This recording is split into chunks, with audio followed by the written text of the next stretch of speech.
Hi, this is Kelly from The Truth in Story, and today we're going to be taking a look at the Nicoletta Ceccoli Tarot that was given to me to see what I think about it.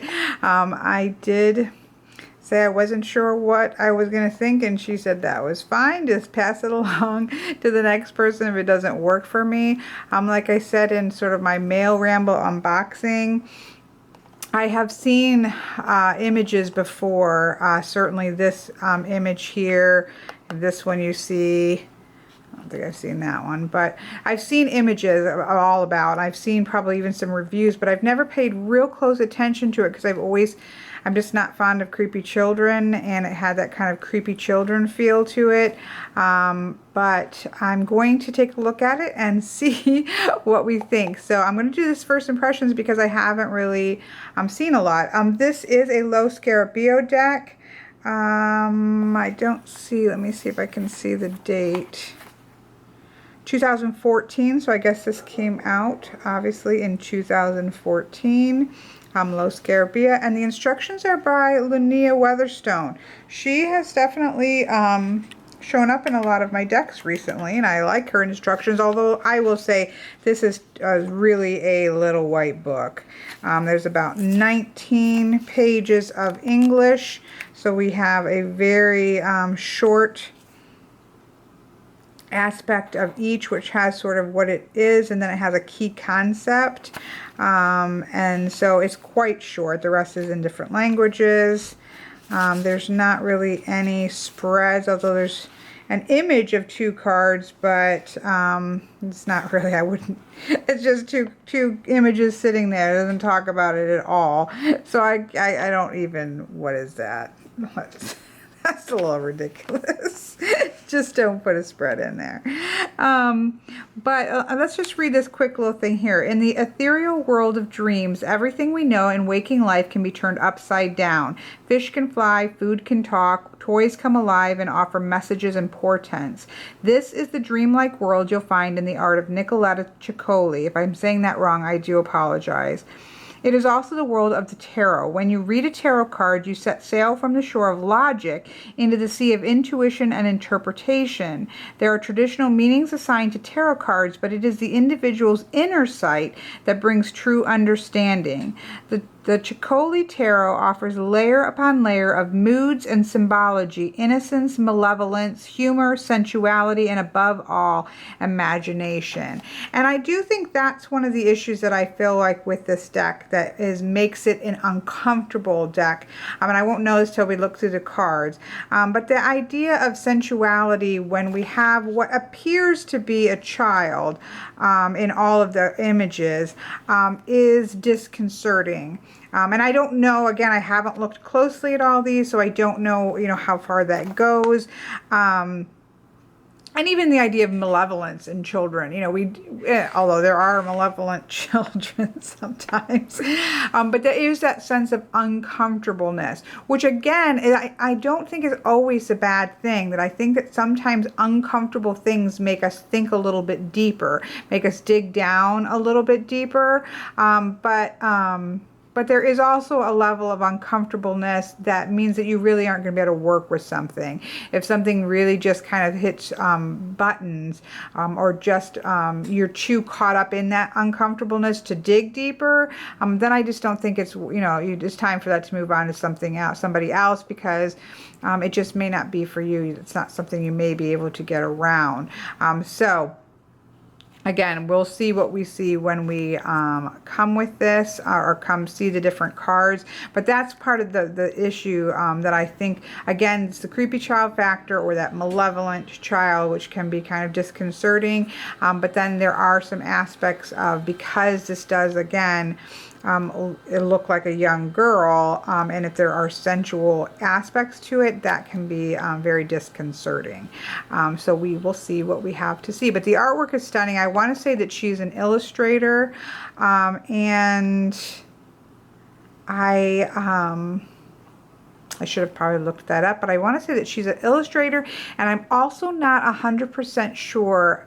but I have a feeling that these cards were, or these images were not painted for the tarot, that they were images of hers that were taken and made into a tarot deck. And I generally have issues with that in tarot decks. There have been other decks that are beautifully stunning decks, but when you're trying to fit sort of an image into a meaning, it doesn't always work. I think that happened with the Fairy Lights Tarot, and there's some other decks like that that I haven't gotten because that sometimes causes issues. So we are going to see.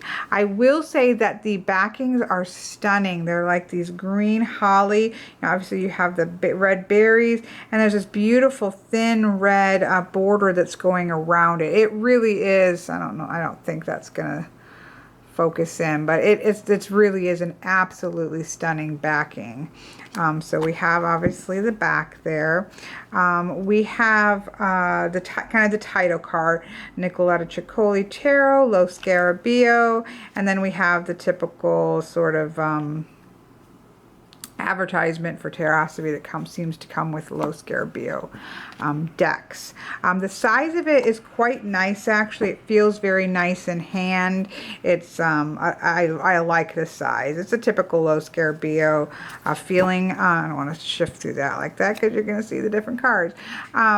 So let's just, I'm going to open the book, the little booklet, since they're such short, just to see if something comes up. We can see, are they kind of going with the basic meanings, or are they kind of going off away from it? So as you can see, we just have the Roman numerals at the top, and then for the suit cards we have the suit icon and then the number or the icon for the court card at the bottom. And I quite like it. It's like the Tarot Muha, and I like that style. So obviously here we have the Fool, who is standing in a drum, and it says, march to the beat of your own drum. No one can guide you better than your own heart. I like that. Key concepts: individuality, beginnings, and soul progress. I'm not going to read through all these, I guess just if something stands out. Here we have the Magician. So the idea of all of the power that you need is within you. So I like the meanings that I'm seeing so far: intention, willpower, transformation. So I can see she's kind of got a cat tail, she's got ears, and then we have this human and more animal nature. Her feet are kind of cat, so she's this kind of hybrid.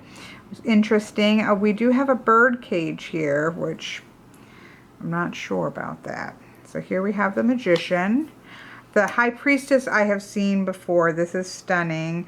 This is about your wisdom springing from the earth. And she's almost like a mountain. She's built right into the earth. Kind of reminds me of the shadowscapes where you have them kind of built right into the trees.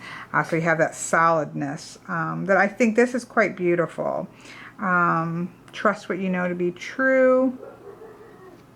So I like to see, I mean, as you can see, the images are beautiful. I mean, her artwork, there's nothing, you can't really say anything about her art in terms of, I mean, it's gorgeous. Now here we have bugs, which I'm not overly fond of. But here we have the Empress. All of nature is connected and you're part of the whole.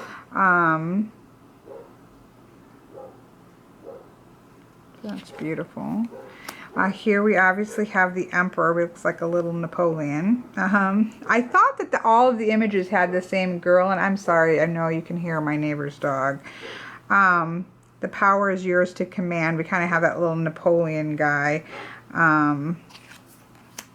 Number 5, we have the Hierophant. It's kind of like a little monkey toy that's dressed up. But we do have the supplicants here, which is interesting. Make sure your spiritual teachers are authentic. Look beyond the trappings of religion for the truth. I like that message. Here we have the Lover's card. So a choice is offered you that could change everything. We have that sort of Garden of Eden aspect. We have the tree, we have the snake, we have the apple. So we certainly have a play on that idea of, making the choice to bite into the apple. So, but this is an interesting Lovers card because we really don't, you know, we just have the kind of the choice, which is, I think, is great, because that is, to me, what more it's about. Anyways, here we have number 7, which is the Chariot, and we have obviously almost like a mother figure. So I guess in some ways, you know, she's not always supposed to be a little girl, but you know, the way that she paints makes her look like a little girl. But we almost have, well, I guess that could be a doll, but it looks like a little baby. So it's time to it's time to move forward and take the reins of your life in your own hands. There's not a lot of motion going on here. It's a beautiful card, but it wouldn't be my favorite Chariot card, because I do like that she's holding the baby. I'm not sure, you know, I will say that the deck meanings seem to be fairly traditional. I quite like the sound of them, but they don't seem to be directly like anything they're relating to the actual card. Here we have number 8, which is Justice. So 8 is Justice, so that means 11 will be Strength. Your ethical, talking about your ethical balance. She's kind of balancing on the cards, which tend to be, looks like they're all heart cards. Act for the highest good, the concept of karma. So that sense of balancing on the cards. Here we have the Hermit. We have the little light, and she's almost got like a little hermit crab shell on her back. And there's another mini one of her. It says to be silent, to shut out external influences and retreat into solitude. So again, the meanings in the deck seem to, or in the book, seem to be quite standard to what, you know, traditional meanings would be. And they don't reference the cards at all. Here we have the Wheel of Fortune. I have seen this before. I do think this is quite a beautiful card. Being at the mercy of fate, not struggling so that they have a chance of hitting things. You know, she doesn't seem to have a way off the wheel, which I guess we don't generally always, we can't really get off the wheel. So it is a beautiful card though. Here we have 11 Strength. This one is kind of not my good idea of a strength. This is about good over evil, it says. So good will always triumph over evil. That's a little bit different. So this one you'd want to read differently than a typical strength card, because we actually have, you know, her slaying the monster, versus kind of what I see the strength card as, in terms of coming to terms with and coming into healing the darker shadow self and gaining strength from that healing. This is definitely more a good versus evil and triumphing, which is fine. You just need to be aware to read it that way, and not. And again, I am feeling a little bit better, although again, they have that kind of doll-like, childlike look. I don't think that's necessarily intending to be a child, just sort of that weird, you know, dream world, you know, but then, you know, she kind of has like a regular figure, and it's not voluptuous, but a regular figure. So I don't think these are all intentionally supposed to be little children, I guess would be my point. Here we have the Hanged Man, which is a suspension of disbelief. Here we have her with the 2 heads, obviously. So it's not so much a reversal, but a suspension of disbelief, which I quite like. So there are some differences for sure to the Rider-Waite, and I'm not opposed to that. You just have to be aware of that as you're reading with the deck. Here we have Snow White and the 8 dwarves. Or no, 7 dwarves. That's an apple. I thought that was the top of a head. So here we have Death. And I do quite like this. Something that has to end for something better to begin. We know that Snow White's not dead and that she's going to start on a new life, and will awaken, reborn is what it says. So this is quite a beautiful card. Here we have Temperance, a blend of the earthly and the spiritual. So I love, this is a beautiful image. We have that sense of things, you know, dreamlike, being outside of the order of things. We do have the water and the air that are mixing, because we have the fish. There's another deck that has, I think the Shadowscape again has fish that are swimming up in the air. in Temperance. So I like that, actually. So here we have the creepy devil worm. Nothing good can come of this situation. Free yourself from its bondage. This is about domination, addictive, you know, that kind of things. But you kind of get a creepy King Kong has got the lady, the damsel in distress. And this does look like a female figure. So I'm actually pleasantly surprised about that aspect. Although she is passed out, I'm not really seeing how she's supposed to escape. Hopefully she's going to wake up and escape, because that's a creepy worm devil. Here we have the tower. We have somebody that is trapped up in the tower. This may not be as stable as you think it is. It talks about preparing for change, because this could all kind of tumble down rather easily. This is actually... Whoops. These are a little bit, I will say the cards are slippy. Here we have the beautiful star. This is actually a pretty star. The universe sings its eternal song of hope and beauty. Listen to your own harmonic place in the cosmos. I do like the guidebook meanings, even though they're very, very short. Here we have the moon card, and we have the skulls in the water. We have a reflection. We obviously have the moon above it. There are many mysteries in the depths of the unconscious. Pay attention to your dreams and the realm of your imagination. Yeah, I'll definitely give Lunia Weatherstone some props for it. It's a very short little guidebook, little one-sentence-y kinds of things, but you know, I like the writing on it. Here we have the sun, all good things come to you, you know, sweet happiness. We have bees, honey, you know, the flowers below. I actually prefer this to some sun cards with little children on horses. So here we have judgment. The path you have chosen has led you to your present place. The key to liberation is to accept and understand that. So we have a person, she's in here because of the, you know, she's been here because of her choices. She's kind of gone through the labyrinth to get where she is. And then we have this little rabbit. You kind of get an Alice in Wonderland-y kind of feel. And the key to liberation is to accept that, you know, you've gotten there from your own choices. So I like that. And then this I love, the world in a snow globe. That's fantastic. Everything seems complete and perfect as it is, but don't be afraid to shake things up. It's a globe. Because again, the end of the major arcana is the beginning of the minor arcana. It's an ending with the now. It's time to shake it up and have a new beginning. So I quite like that, to be honest, here. So now let's take a quick look. Oops, I got this a little out of order,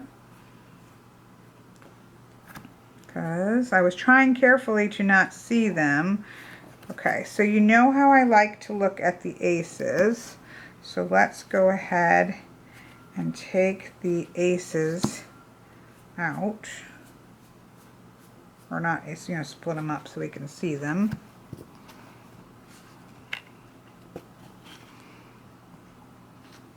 So as you can see, we have the icon for the suit on the top. We have swords and wands, which kind of look like clubs.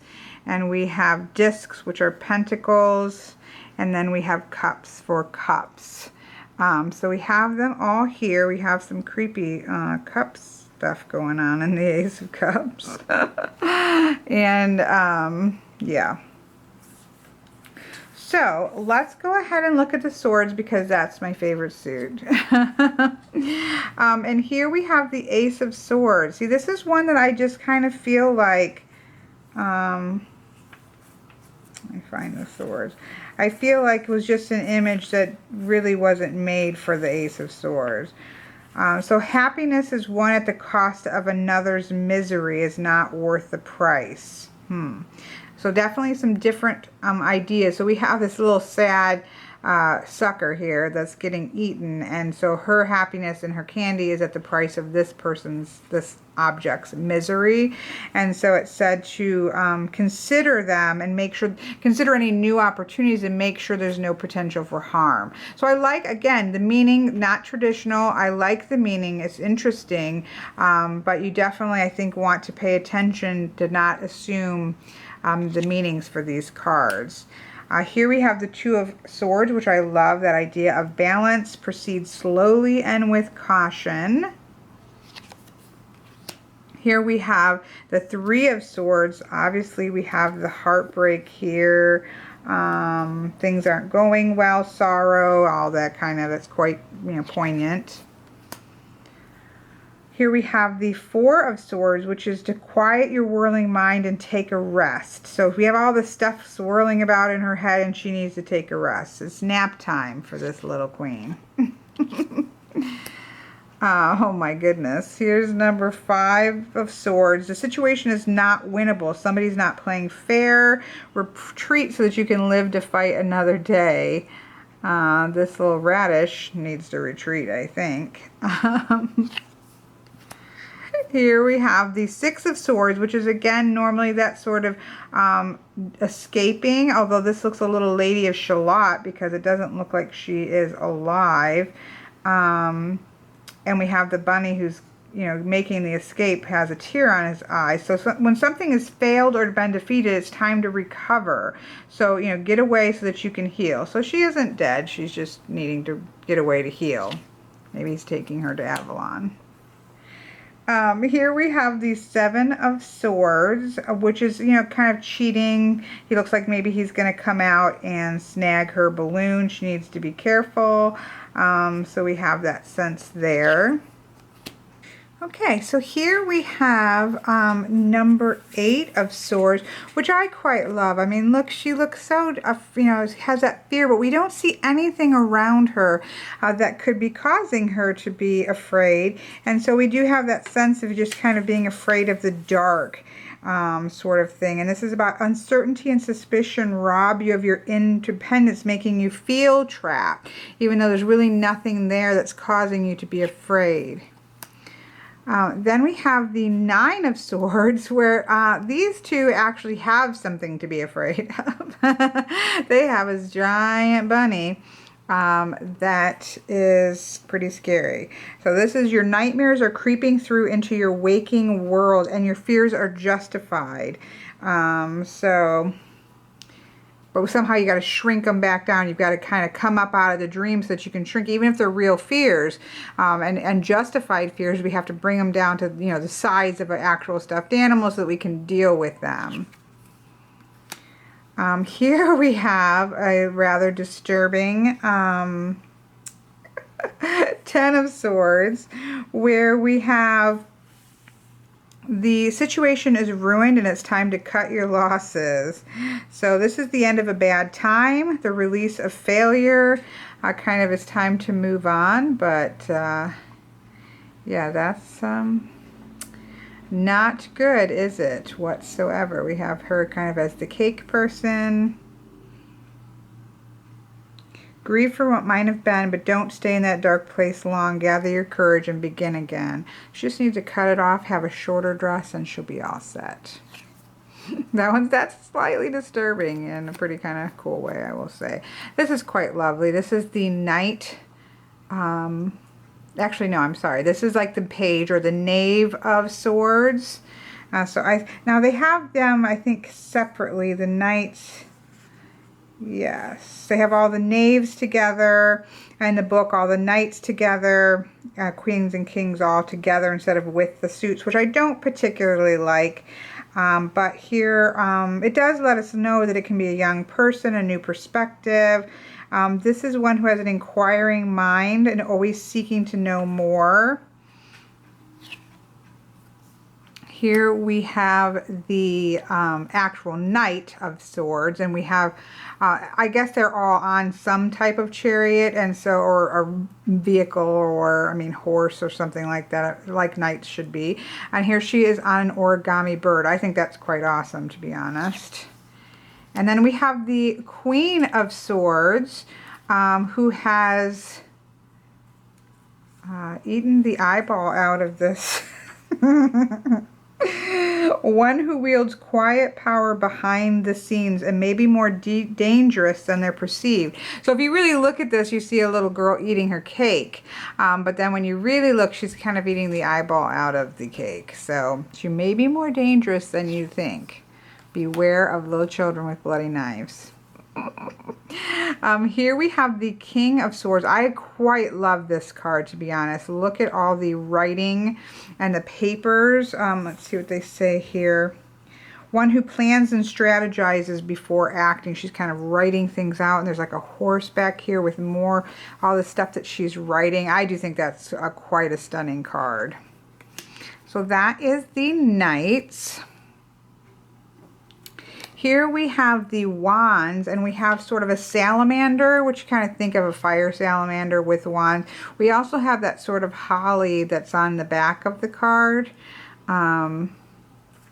That is quite lovely. But you do have that sort of sense of innocence. Obviously, she doesn't have any clothes on, but it's, you know, everything's covered up, and we just kind of get that sense of innocence in the beginning of that transformative power.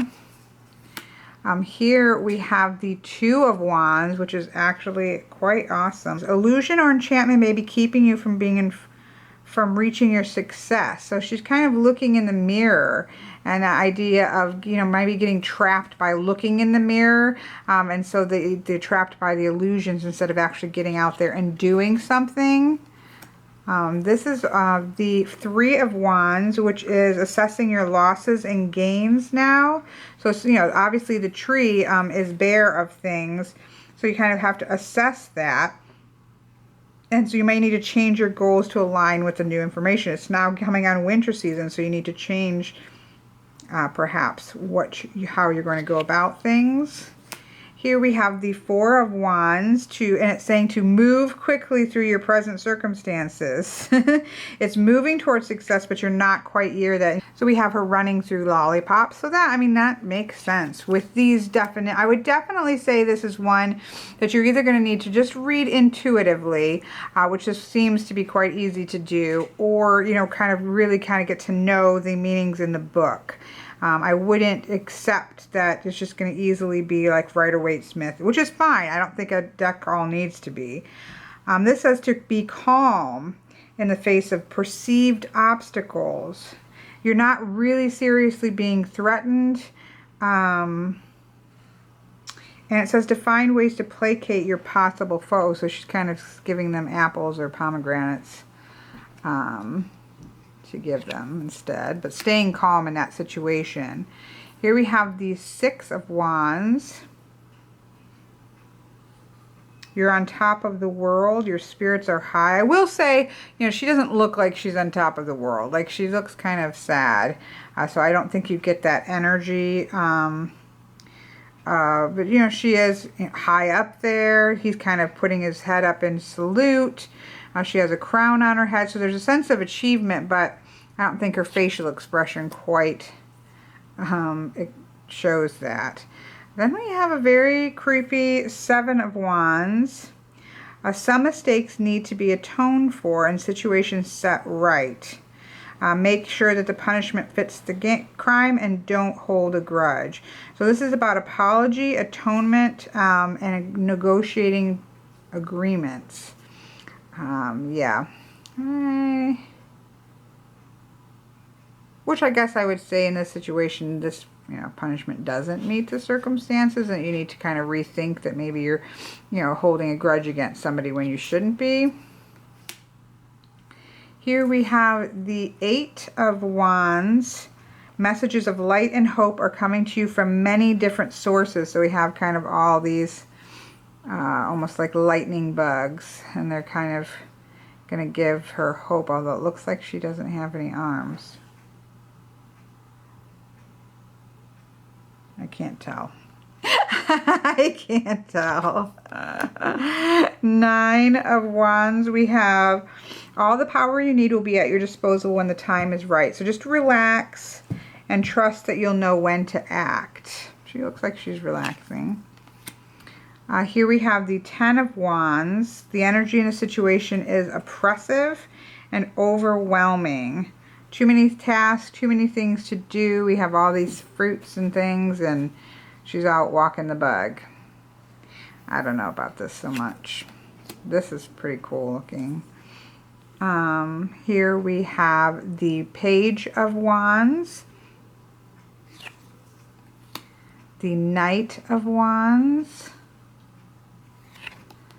The Queen of Wands with her ice cream cone baby. And the King of Wands. Now, this is interesting because I know there's another one where a girl lifts up her skirts and she has a fire dragon, which is probably Pentacle, or no, has a bull, which is probably Taurus. I'm going to just see what the...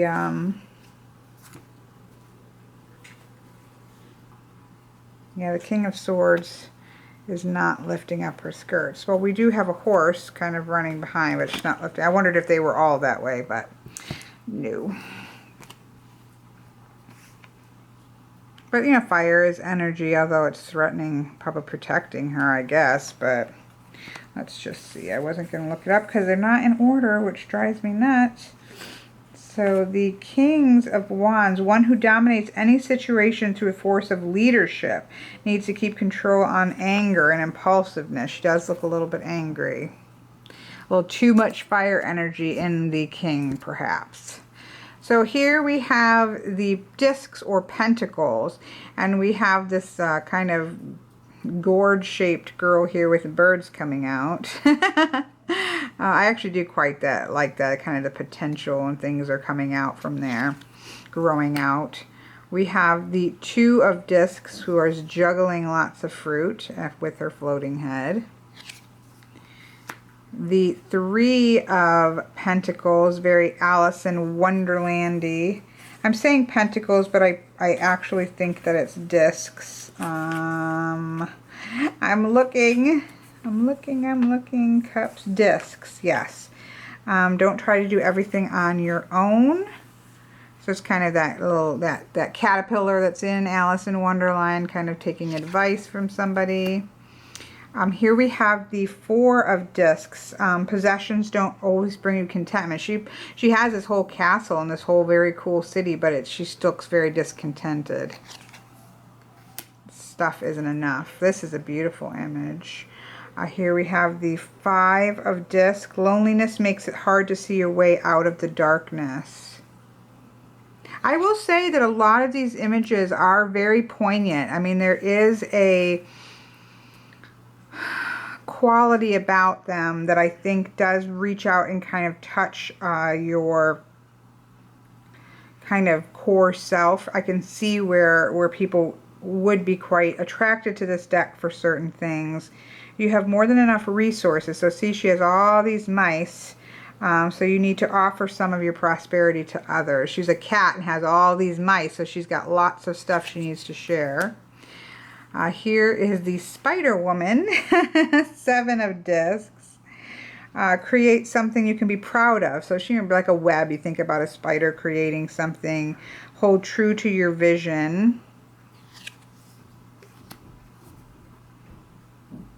Here we have the Eight of Discs, learning new skills and improving existing skills.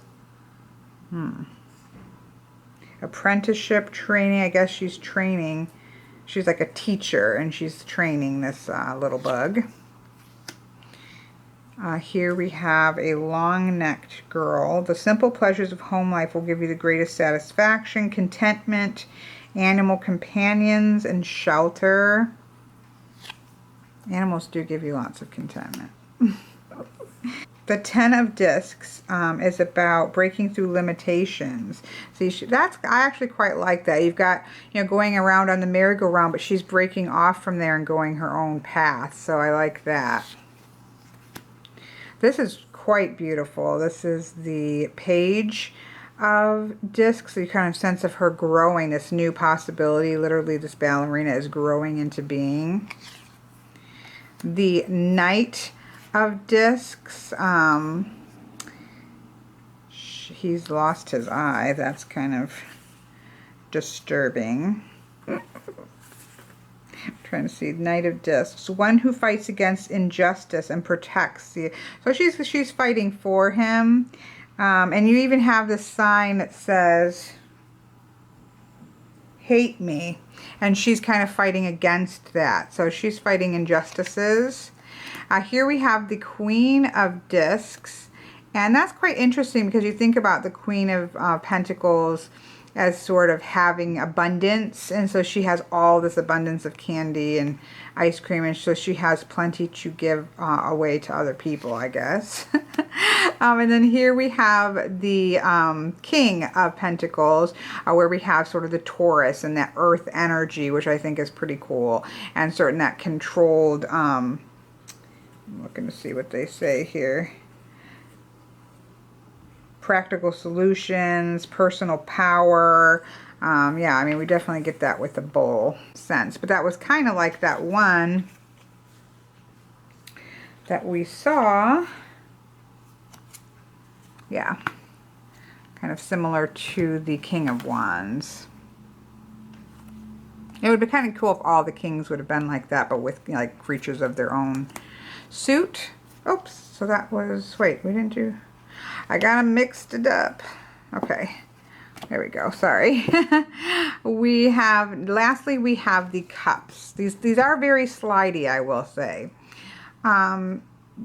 Here we have a girl with a bunch of dolls like herself. So that's kind of interesting. The Ace of love must begin with self-love. Be as kind to yourself as you are to others. So that is her kind of holding and nurturing herself. I mean, that's quite beautiful. We have two, like a twins here. Your soul's twin is near. Whether that relationship is romantic or not, there's a like-minded person is nearby. Partnership, new connections. That's cool. Here we have the Three of Cups with the mermaids. Happiness when you share it. Kind of, that one's rather typical. Oh, look at, that's interesting. Here we have the Four of Cups, and she's in a snow globe, and she's obviously dissatisfied. I mean, I would assume you need to shake this up. Let's see what it says. You have shut out the pleasures of the world. She's kind of put herself into isolation, into a bubble, which has made her bored. And I would say, hey, it's time to shake that up. Here we have the Five of Cups. Something that you thought would make you happy has been disappointment. That's kind of a sad image. I'm not going to say. I mean, is it strange? Yes. We have a girl who's half bird and probably, I'm assuming, a boy who's half bird.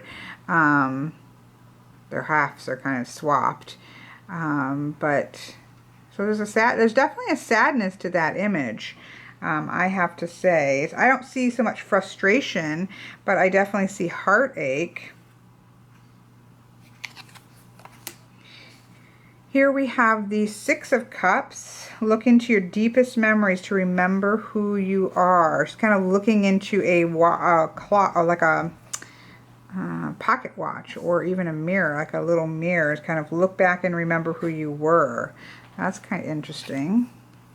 There's definitely some Alice in Wonderland aspects to this deck. Here we have the Seven of Cups.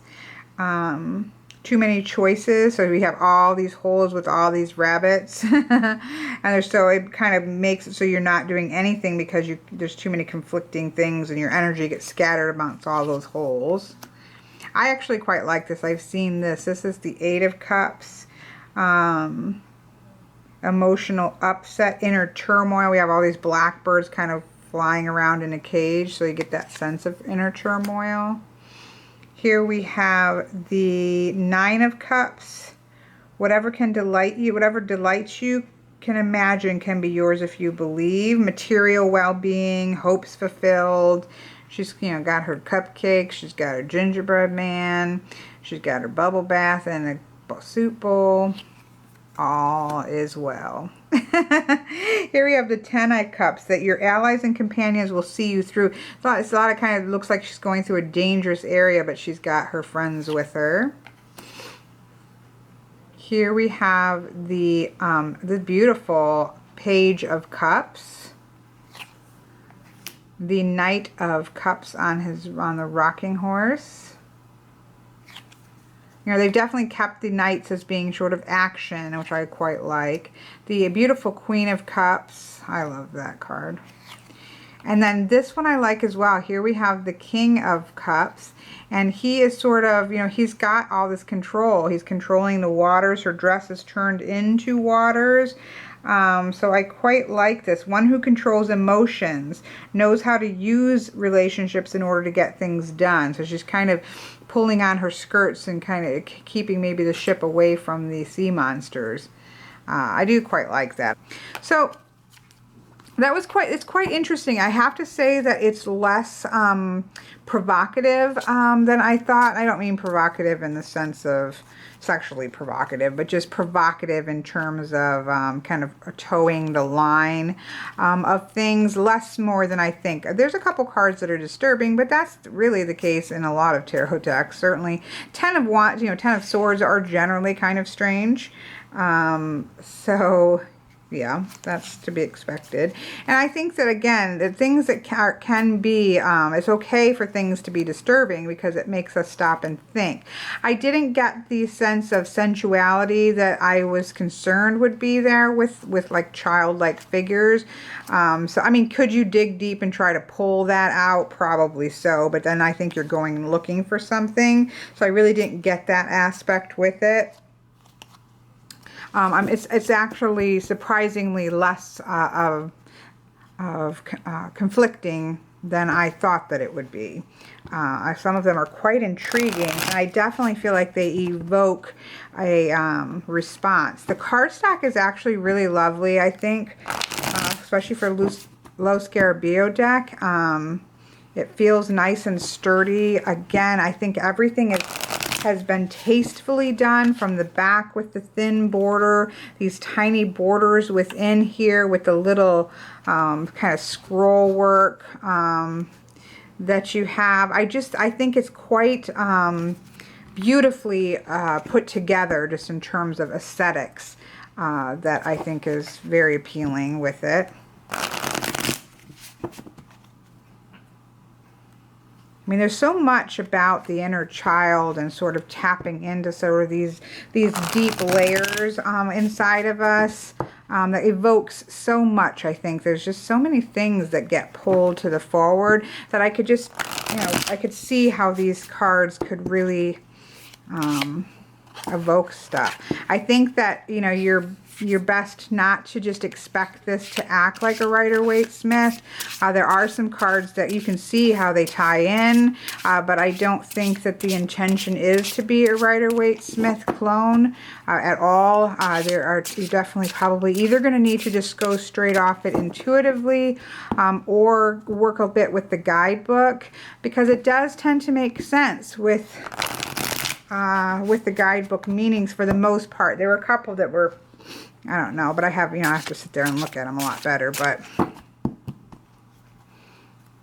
okay, so let's just take a look at like a 3 card. Here we have the King of Pentacles. Things kind of under, this is quite an interesting combination because we have the King of Pentacles with the Wheel of Fortune. So we have somebody who's both really earthbound and control of things and in the seat of their power. And then you have somebody who really isn't powerful, somebody who is on the wheel of change and doesn't have a lot of control. And then we have the Hermit, who's sort of taking time to kind of go off and figure things out. So there's that maybe push-pull between needing to feel control but feeling out of control, and so there needs to be kind of a time to step away from things and get things worked out. I guess I should. That's actually, I think that's quite beautiful of a spread by itself. There's a lot that you could do there. Here we have the 5 of Swords, which is obviously a very conflict-driven card anyways. This does talk about needing to get away from the situation. I don't feel like he has a chance to get away from the situation, but just in terms of conflict, you can read that card. We also have somebody, who is in a precarious situation. So this is Justice, somebody who is balancing. So here we have sort of that sense of, being in conflict and needing to have balance restored before there can be kind of movement forward and sort of kind of moving forward with the emotions that we get with like the Knight of Cups. I mean, obviously these are just a quick little, but I have to say, in all honesty, I have to say I'm really pleasantly surprised by this deck. I want to say, and I will feel horrible if I'm wrong, so I probably shouldn't say, let me zoom out a little bit. I want to say that in a review of this deck that was by Owl Moon, and I know she has numbers in her name as well, but if I can find a review of that from her, I will link it below. But I want to say that she used the word, somebody that I saw talked about this deck and used the terms wistful and haunting. And I have to say that I quite agree with it. There is a very wistful, poignant, haunting quality to these images that I truthfully don't find disturbing. Are there some disturbing cards or uncomfortable cards? Yes, but tarot should have some uncomfortable cards, makes us think. But nothing that's like uncomfortable, but just those energies that we should kind of feel uncomfortable about. But there is a poignant really kind of keeps coming to mind as well. There is just a poignancy that really hits pretty solidly in the chest. I feel. I'm just kind of throughout how I do like a 4 elements, and so here we have the beautiful High Priestess. And being kind of that grounded High Priestess energy, pulling up. Again, I kind of think of the Magician as kind of pulling from outside, and this kind of pulling up and inward in a beautiful way, instead of manifesting out, manifesting inward. This is a stunning card. So this would be my air, fire, earth, and water. And so we definitely have some cups going on here. I do actually like these little icons on them, because you know right away what you're dealing with just in terms of energy. Again, we have borders here, just because, as I'm saying, looking at this, I could see this being a deck that you might want to trim down to see these beautiful images. I would not do that with this deck, because personally, I'm not saying you shouldn't, but I wouldn't, because you're not going to see what suit and number it is. You'd see the bottom, but you wouldn't know from these images necessarily that this was a disc or cups, which may not matter in all reality. If you tend to read them more intuitively, it's not really going to matter, but more than likely, I actually like the look of these framed, and will probably leave them alone. Not probably, I have no intentions of doing anything with them. But here in the suit of air, in the mind, we have the king, or this little king here, who is taking control of a situation. So there may be some, like, that sense of mentalness that is roiling. You kind of have the water and the sea serpents, and there needs to be some control taken in the mind, that this kind of brings to mind here. And in the realm of fire and creativity and passion, we have this beautiful, again, this is one of those that feels very poignant. We have somebody who's kind of stabbed in the heart, and there is a sense of sorrow here, and a sense of things that need to be resolved. That is quite stunning before you can really get to your area of creative, or even using that sense of sadness and regret and things that are going on here, using that as an impetus to your creation, to what you're going to, your creative energy that the fire suit or the fire element would represent. So I see that there. And then in earth, we have this beautiful, I just love this page of cups. And so we just think about the page as sort of bringing us this message of, you have that sense of being open, and we have the fish kind of finding a balance, an emotional balance in our sense of our earth area, which is interesting. And I love this particular card, because here in the suit of our emotions, we have that sense of needing to get off the beaten track. We're on a merry-go-round. Things are just kind of going round and round and round and round and round, and we need need to get off of it and take a different situation. There may be problems in the emotional realm, a problem in a relationship that is kind of trapped on this emotional round and round and round and round, and it's time to get off of it and do something different. I just feel like these cards hit really powerfully. I'm surprised that I am quite touched by these cards. I'm quite amazed at how powerful they really do feel. And again, those kind of words like wistfulness, poignancy, a haunting quality to them, a quality that kind of gets below the surface and really hits you in that inner child, in that inner deep space about these cards as a whole, that I'm pretty impressed with. So thank you, Joyce, for giving me the opportunity to try these out because I would never have purchased this deck on my own. It's not one that was on my radar to purchase. I really wouldn't have. Truthfully, I can see even using this in readings for other people, not just for myself, because I think it can actually quite get at the heart of things in a beautiful sense. I think you just have to, personally, I think you have to not worry so much about traditional meanings. I think that this is one you probably do want to take a little time to look at the reading meanings in the book, because I do think there are some beautiful jumping off points there to help you kind of get into a space with them. But I think there's a lot that can be, it's going to showing up for me a lot, huh? I think there's a lot that can be said about just kind of running with this type of deck intuitively. So this has been a look at the Nicoletta Ceccoli Tarot, and I will definitely update you on how it does in terms of reading with it more. Obviously, this is just my first impressions, but my first impressions are I am pleasantly surprised. Now, let me just say, because I kind of was like, why did they stick this 2 card?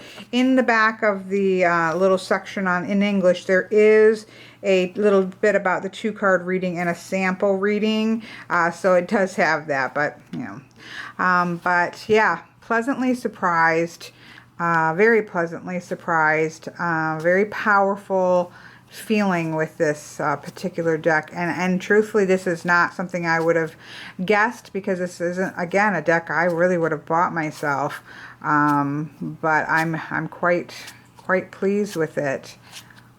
Very interesting. Very, very interesting. So thank you, Joyce. Thank you very, very, very much. I hope that you've enjoyed this and that this helps you in some way, whether to let you know for sure, you know what, this really isn't probably for me, or to make you think, you know what, maybe I'll think about that more. I'll think twice about it. Maybe this is worth taking a look at. So I hope that you haven't. Oh, and I do apologize. Look, my niece came over and she had nail pens, and I drew a flower on my nail.